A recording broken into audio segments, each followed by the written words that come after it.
En nuestras sociedades modernas, expuestas a una creciente globalización, diversos flujos económicos transnacionales y el poder de los entes corporativos, el derecho penal ha tenido que expandir sus fronteras hacia nuevos campos, como la economía, la empresa, el entorno digital y la conducta organizacional. En las últimas décadas, la pregunta ya no es solo cómo castigar el delito, sino cómo prevenirlo estructuralmente. En este horizonte, la noción de compliance o cumplimiento normativo surge como una respuesta técnica, ética e institucional. Pero el compliance puede convertirse en una herramienta de generación ética y no solo una formalidad administrativa, como se inserta este modelo en América Latina. Para explorar estas y otras preguntas fundamentales, tengo el honor de presentarles a un gran invitado de talla internacional, el doctor Alejandro Rodríguez, un invitado excepcional quien ha escrito 21 libros, experto en Derecho Penal Internacional y Criminal, Compliance, miembro de la Asociación Mundial de Compliance y egresado de las universidades más prestigiosas de América Latina y Europa.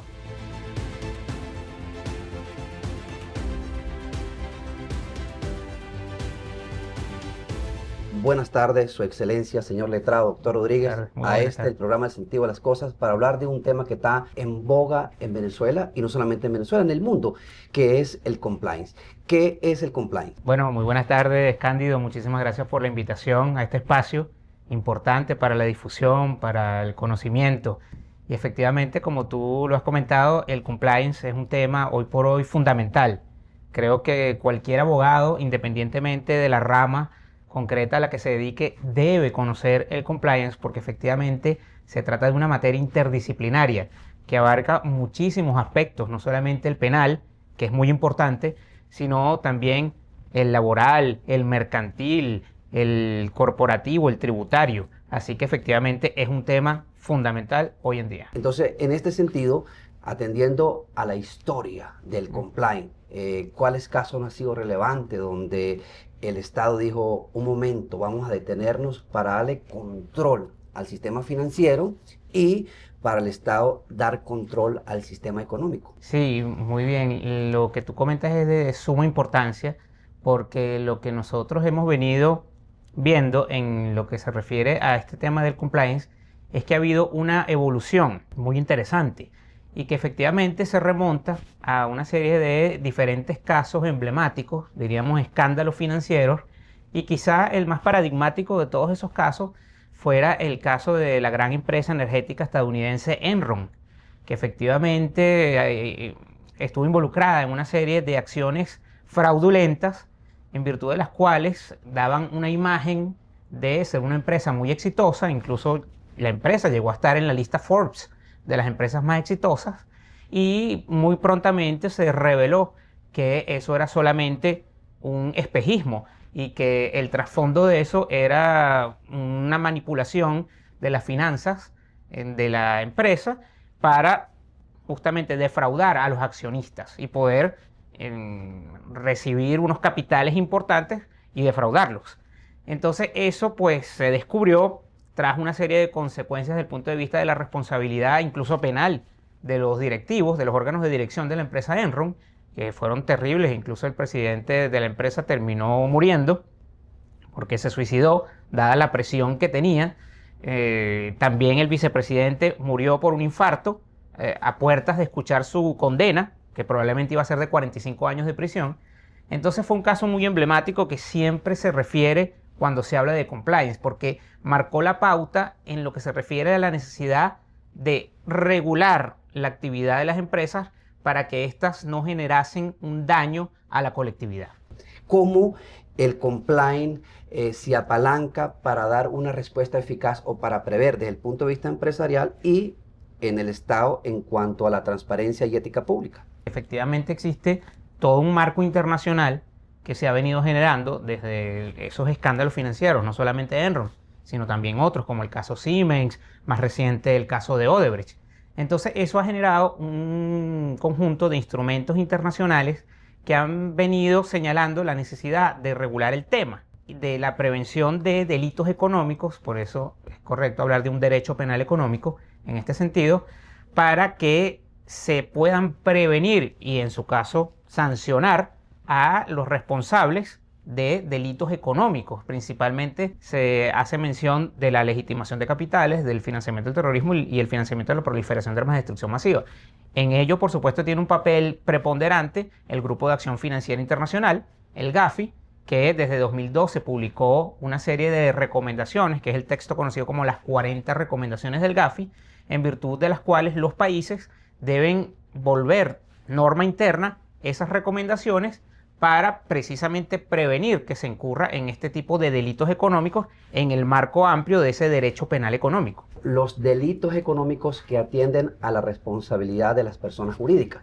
La normativa internacional lo ha previsto como el Convenio de Basilea, el Convenio de Palermo y sobre todo la Convención de Viena de 1998, donde se ha establecido una serie de mecanismos para regular la actividad económica, que su fin tiene que ser lícito y cumpla la normativa y no evadir el sistema normativo del Estado para cometer actos ilícitos. El Estado adecúa sus sistemas normativos para regular la actividad económica que tiene que estar tendiente a un fin lícito. En este sentido, el compliance en Latinoamérica, usted nombraba el caso de Brecht, el tema de transparencia y ética pública para hablar de fraude y soborno a la ley.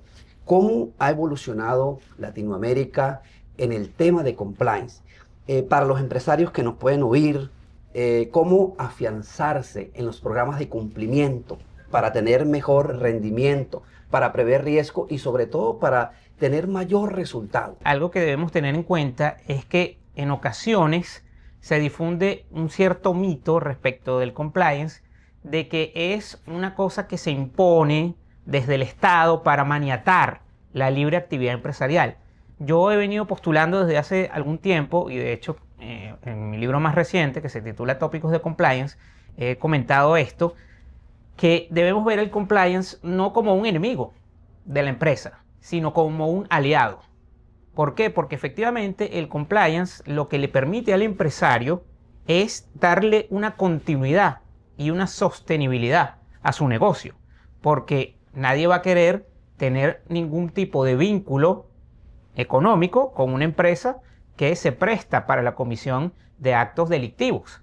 Entonces es clave entender el compliance no desde una perspectiva de imposición, de sanción, de amenaza, sino más de cooperación, de beneficio y ventajas que le puede reportar a una empresa el compliance, entre otras, por ejemplo, la protección de no solo su capital económico, sino también su capital reputacional, que hoy en día es algo de enorme importancia porque vivimos en un mundo de redes sociales donde cualquier tipo de mancha o de mala campaña respecto de una empresa puede ser sumamente costosa. Ahora, doctor, usted es autor de más de 21 libros, un gran catedrático formado en la cuna del compliance en el mundo, como es España, de la Universidad de Salamanca, y se han establecido programas de cumplimiento a través de las Naciones Unidas como órgano regulador, y en ello recae facultad sobre el derecho internacional para regular las actuaciones económicas. Venezuela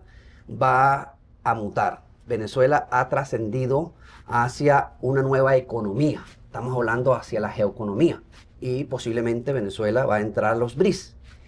¿Cómo el compliance sirve para poder adecuar los diferentes sistemas normativos de prevención, de control, de fiscalización, digamos, del empresariado venezolano y sobre todo del aparato económico venezolano para adecuar a nuestras empresas hacia la geoeconomía mundial? Efectivamente, vemos que el compliance en Venezuela ha venido a tener una influencia importante de España, precisamente. Quizá el recorrido un poco histórico del compliance va desde Estados Unidos, donde el caso Enron y otros casos hizo mucho empuje hacia el tema de compliance, y luego pasó a España, sobre todo, que fue el primer país iberoamericano en establecer la responsabilidad penal de las empresas en su código penal. Entonces revolucionó el derecho penal económico de la mano de los sistemas de gestión de compliance como una posible causal de exención de responsabilidad penal precisamente de las empresas, de las personas jurídicas.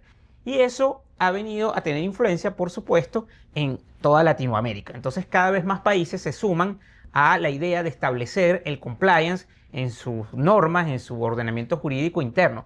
Venezuela no es la excepción.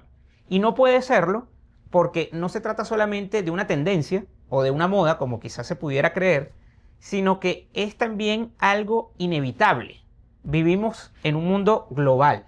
No podemos creer que estamos aislados del resto de los países. Y si queremos efectivamente ingresar a los BRICS y tener unas relaciones económicas productivas con otros países que pertenezcan a este grupo, necesariamente eso pasa por contar con sistemas de gestión de compliance en las empresas que puedan tener esas relaciones. Entonces necesitamos el compliance y poco a poco en Venezuela se va implementando una cultura de compliance en el sector corporativo y también desde la regulación que hace el Estado de estos temas. Claro, doctor Rodríguez, porque el compliance tiene dos características. Hay un derecho administrativo sancionador y un derecho penal que va a extinguir, que va a sancionar, que va a imponer una pena.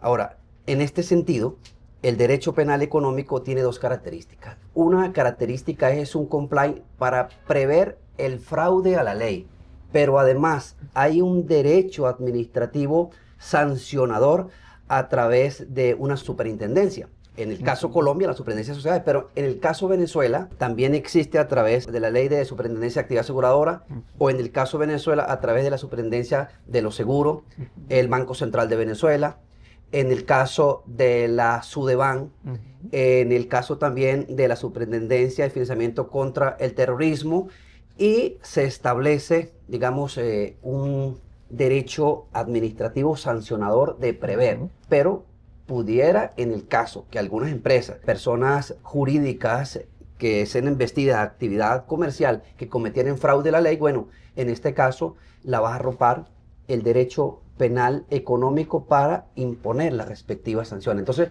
Venezuela ha tenido un sistema robusto y nosotros vimos en el caso PDVSA Cripto cómo el Estado venezolano a través de sus instituciones ha puesto mano dura con la frase aquella, caiga quien caiga. Entonces, en este sentido, Venezuela también se coloca el traje que se coloca Europa. Venezuela también se coloca el traje que se coloca los Estados Unidos, México y Colombia. Nosotros tenemos un sistema bien robusto en cuanto al cumplimiento normativo. Dando estos pasos de Venezuela, y usted que digamos es pionero y un gran catedrático con 21 libros en el derecho penal económico, pudiera definir más para aquellos empresarios que nos están viendo cómo el compliance te puede ayudar, cómo el compliance te puede beneficiar y cómo el compliance te puede traer mayores resultados. Es decir, al Estado, a través de sus instituciones, con programas de transparencia y ética pública, y al empresariado, desde el emprendedor, desde el banquero, desde el empresario en telecomunicaciones, en fin, en todos los rubros. Sí, eso es fundamental también porque cuando hablamos de compliance, estamos hablando de una herramienta que le va a permitir a las empresas ser mucho más competitivas en el mercado. Y esto tiene unas consecuencias sumamente positivas para cualquier sociedad mercantil. Por ejemplo, una de ellas, la atracción del talento. Supongamos un profesional que tiene unas excelentes credenciales y está buscando trabajo, se le plantean dos ofertas, la empresa A y la empresa B. La empresa A es una empresa que no cumple las leyes, que se presta para la comisión de actos ilícitos y delictivos, y la empresa B, en cambio, es una empresa que tiene un robusto sistema de gestión de compliance y previene cualquier tipo de actividades ilícitas e irregulares en su seno. Bueno, ese talento va a preferir irse a la empresa B, porque la empresa A no le va a garantizar su empleo. A la vuelta de la esquina, esa empresa puede verse envuelta en un escándalo, puede ir a la quiebra, puede estar sujeta a una gran cantidad de sanciones, a un daño reputacional relevante que necesariamente va a salpicar a ese talento. Entonces, una empresa que funcione, que opere de esa manera, no va a poder ser sostenible en el tiempo. Entonces, usted se refiere que el compliance busca no actuar solamente cuando le llegue la demanda, sino actuar para que esa demanda nunca llegue.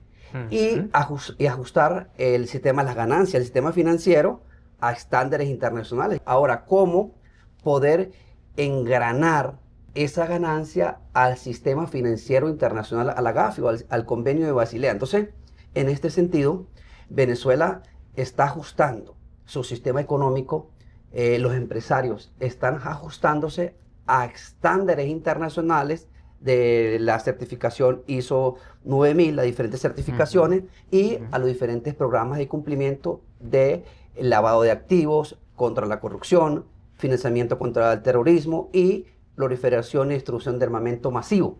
En este sentido, pasando ya a la actualidad de Venezuela con Colombia.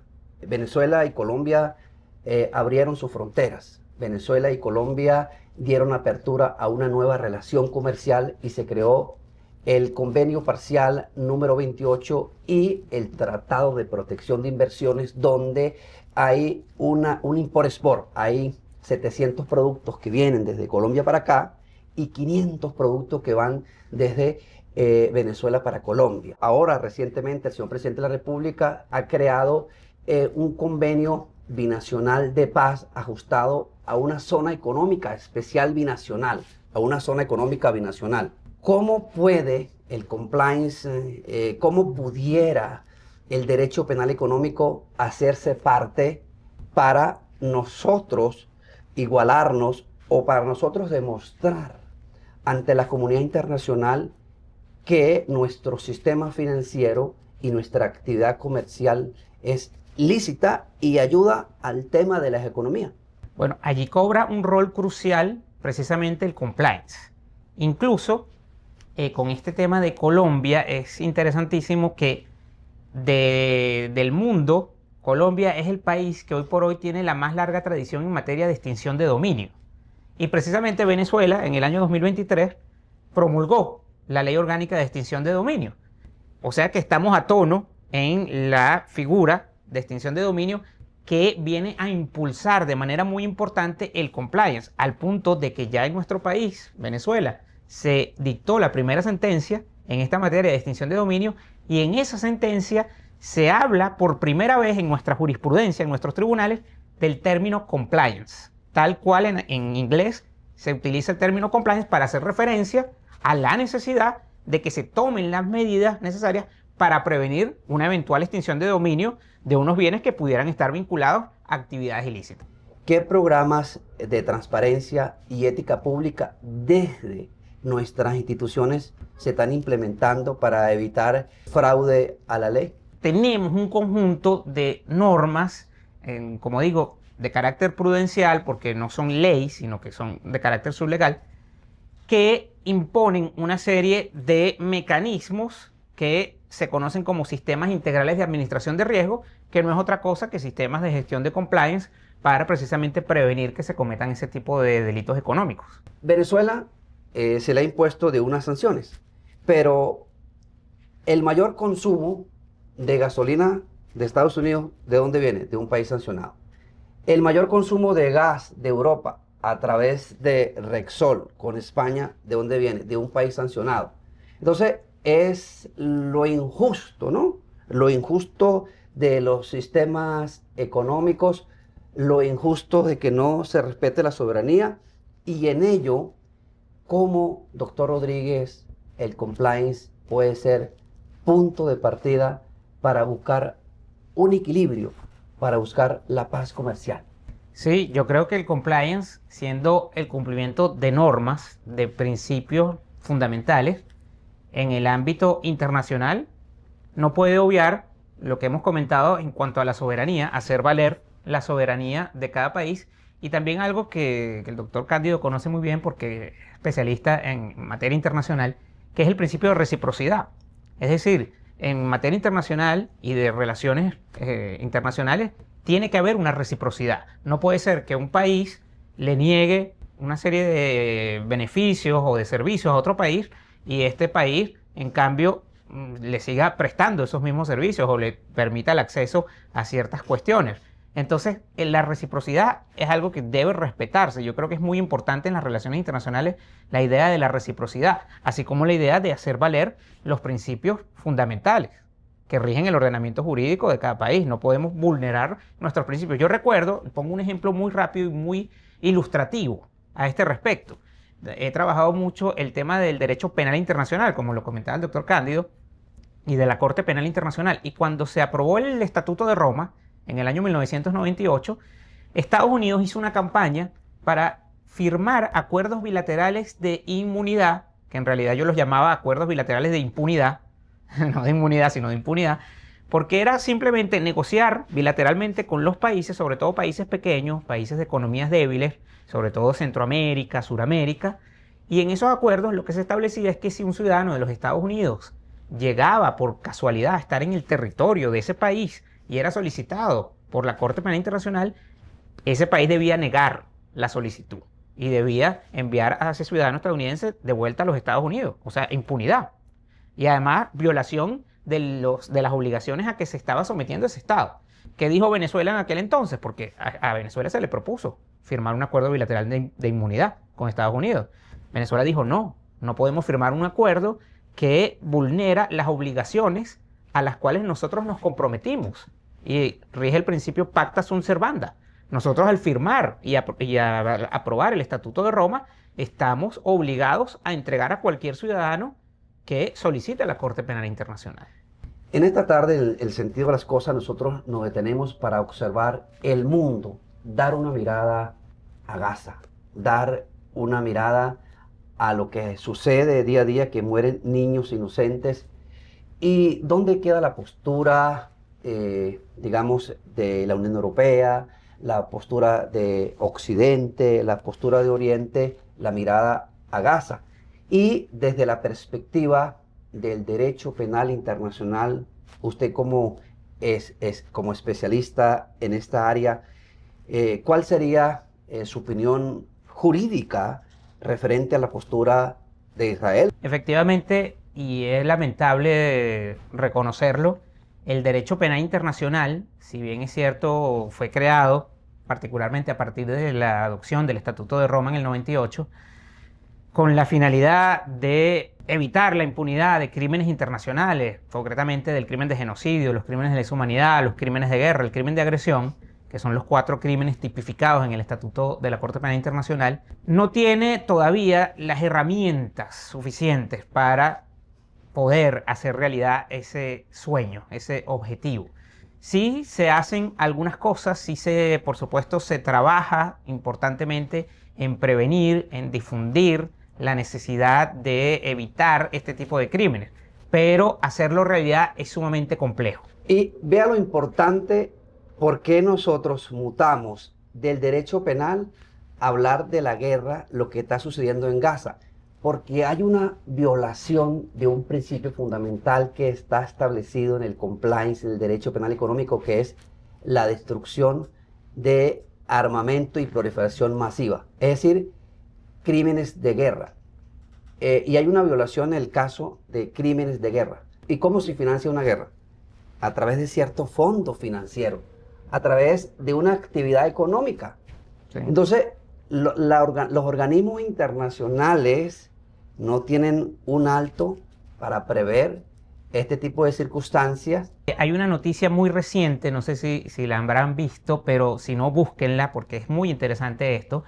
La Comisionada Especial de Naciones Unidas para el tema de Palestina emitió un informe donde se revela que hay una cantidad importante de empresas que se están beneficiando de la guerra directamente, se están lucrando de la guerra. Entonces, lamentablemente sí, las guerras están muy vinculadas con algún lucro de personas que están tras bastidores, de empresas que no tienen integridad ni ética, que no tienen compliance, sino que lo que buscan es obtener ganancias a costa de las vidas de seres humanos, de mujeres, de niños que mueren en estas guerras. Entonces se emitió ese informe que, bueno, demuestra cómo las empresas pueden llegar incluso a convertirse en cómplices de crímenes de guerra.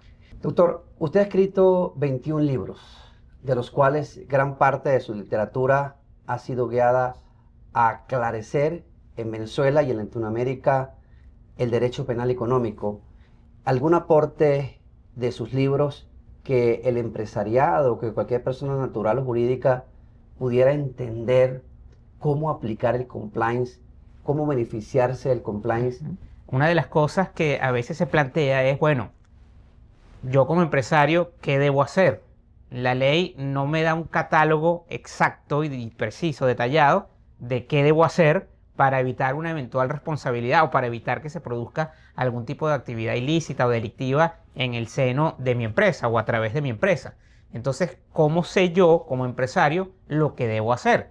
Es allí donde entra en acción la literatura, el compliance, cuando se ha venido estudiando y analizando. Y existen parámetros y doctrina comparada que efectivamente le van a aportar al empresario los elementos que debe tener en cuenta para poder tomar medidas adecuadas y efectivas en su empresa, precisamente para prevenir la comisión de actividades ilícitas o delictivas. Entonces, en los libros que yo he venido publicando sobre el tema de compliance, uno de los aspectos fundamentales es el de cómo implementar sistemas efectivos y adecuados de compliance en una empresa. Te agradezco mucho, señor letrado, profesor, doctor Rodríguez, por haber compartido sus ideas magníficas que enriquecen la actividad económica y financiera de Venezuela. Le agradezco muchísimo y hasta un nuevo encuentro, doctor. Muchísimas gracias. Yo quería aprovechar, si me permite, doctor, el espacio para también dar un mensaje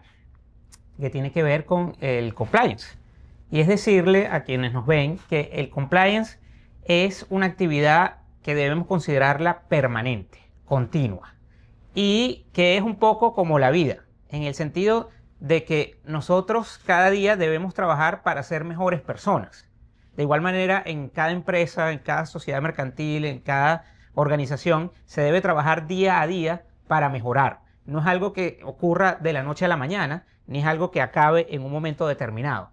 Y es por eso que yo quería traer a colación un texto, un poema. Yo también he publicado algunos libros de poesía. Este es uno de ellos, se llama La suma de todos los elementos, que le he traído aquí de obsequio a mi estimado doctor Cándido. Y en este libro hay un poema que tiene precisamente que ver con esto que comento, que me voy a permitir leer, que se titula Caminos por recorrer. Y dice así: no confíes demasiado en el que te dice que eres el mejor en lo que haces desde los dominios del espejo. Puedes oírlo algunas veces, pero trata de no hacerle demasiado caso. Si ya eres el mejor, ¿qué caminos te quedarían por recorrer todavía? Mejor que ser el mejor es mejorar cada día.